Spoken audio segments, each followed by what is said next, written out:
and I'm from the state of Georgia in the United States. And thank you for your gracious invitation to join you tonight. And thanks to all of you who have made this incredible World Congress of Families number 5 in Amsterdam possible. It's a privilege for me to join you tonight and to be with you in some pro-family policy here. I will share with you on the unlimited power of Child Protective Services. I served in the Georgia State Senate, and after 4 years of viewing the ruthless and unsparing actions of Child Protective Services, also called CPS, which I will use tonight, I wrote a scathing report entitled "The Corrupt Business of Child Protective Services." Thank you. The report cost me my Senate seat. Here's some copies of the report, if you'd like to get one. However, there are causes worth losing over, and this is one. I'm going to talk about some of the problems and then some realistic, maybe, solutions for families and children, and maybe look to some steps that we can take. This is not to say that there are not those children in wretched situations who need to be removed. There are, and we all agree. But tonight, I'm talking about those children removed from their homes intentionally for profit. Children are seized unnecessarily from their families due to the federal aid created in 1974 entitled the Adoption and Safe Families Act. It offers financial incentives to the states that increase adoption numbers. To receive the adoption incentives or bonuses, local CPS must have more children. They must have more merchandise to sell. Funding is available when a child is placed in a foster home with strangers or placed in a mental health facility and medicated, usually against the parents' wishes. Parents are victimized by the system that makes a profit for holding children longer and bonuses for not returning children to their parents. This is abuse of power. It is lack of accountability, and it is a growing criminal political phenomenon spreading around the globe. Oftentimes, but not always, poor parents are targeted to lose their children because they do not have the wherewithal to hire an attorney or fight the system. Being poor and lacking proper housing does not mean your children should be removed. CPS has redefined poor to mean psychologically inferior. Therefore, it is in the best interest of the child to be removed. Best interest, of course, has also been redefined at the child's expense. It has been reported over and over that 6 times as many children die in foster care than in the general public. Once a child is legally kidnapped and placed in official safety, the child is far more likely to suffer abuse, including sexual molestation and/or rape. Case workers and social workers are often guilty of fraud. They withhold and destroy evidence, and they seek wrongly to terminate parental rights while being protected by state immunity. There is a huge bureaucracy made up of judges, court-appointed attorneys, guardian ad litems, social workers, state employees, court investigators, therapists, psychologists, psychiatrists, foster parents, adoptive parents, and on, who are looking to the children in state care for their job security. Judges have control over private living arrangements and income of 48.3 million Americans.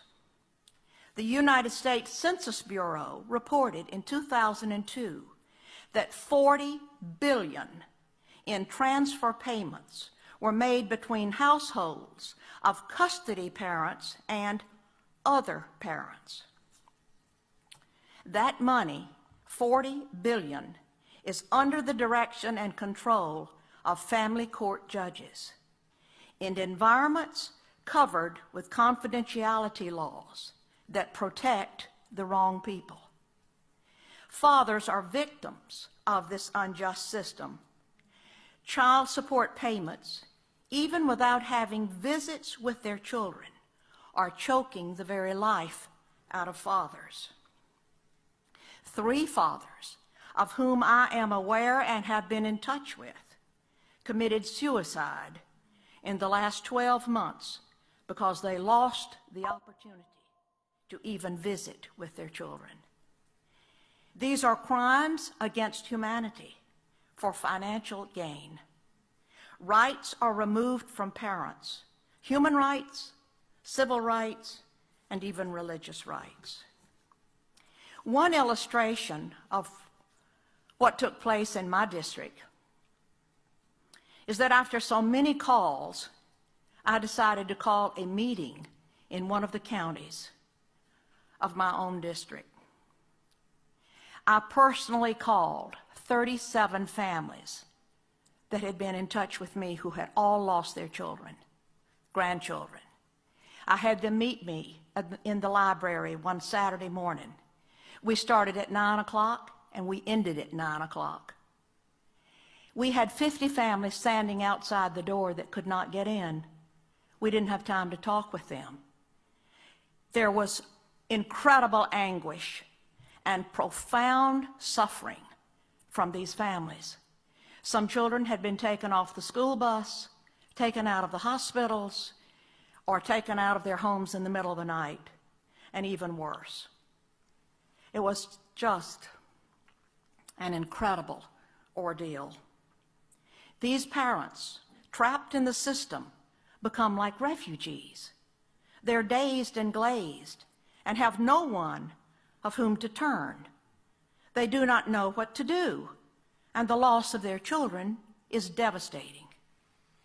After having worked in this arena for several years, I do not believe that a single child comes out whole after having been in this system. Many foster children make up the homeless population of today. I introduced legislation, Senate Bill 415, in my last session. A substitute bill was written at the last minute by the chairman of the Judicial Committee. All the strong points of my bill had been compromised. I was told, accept it, Senator. At least you will get some legislation passed. And I answered with, obviously, you do not know me. I did not come to the Capitol to get legislation passed. I came to make a difference.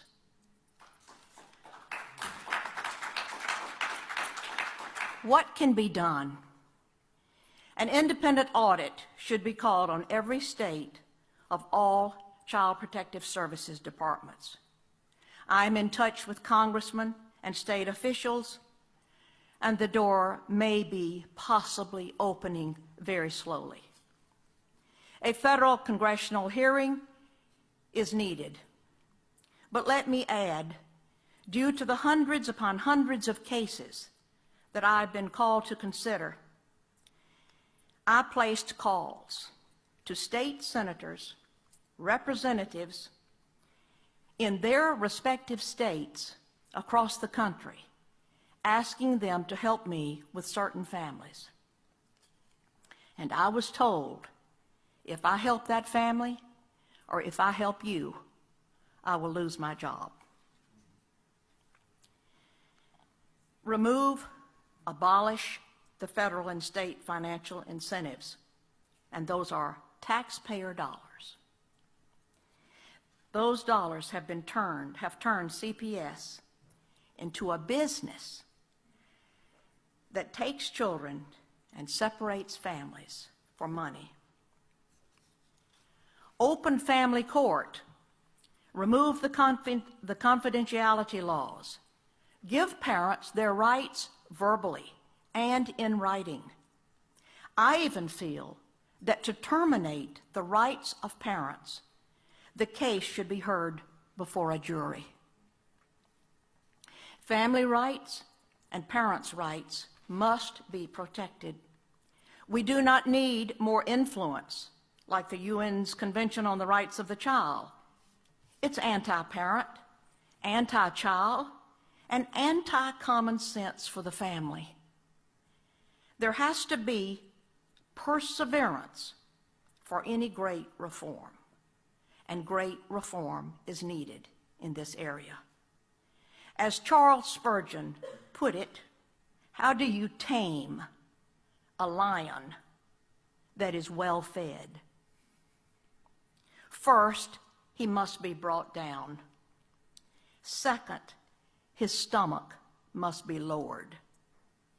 How do you tame Child Protective Services? It may be only by closing it completely and starting over at the beginning with pro-family values. In closing, let me remind you that there is case law from state appellate and federal district courts and up to the United States Supreme Court, all of which affirm the constitutionality of the rights of parents to actually be parents to their children. There's biblical law too. It goes like this: speak up for those who can't speak for themselves, and for the rights of all who are destitute. Speak up and judge fairly. Defend the rights of the poor and the needy. Thank you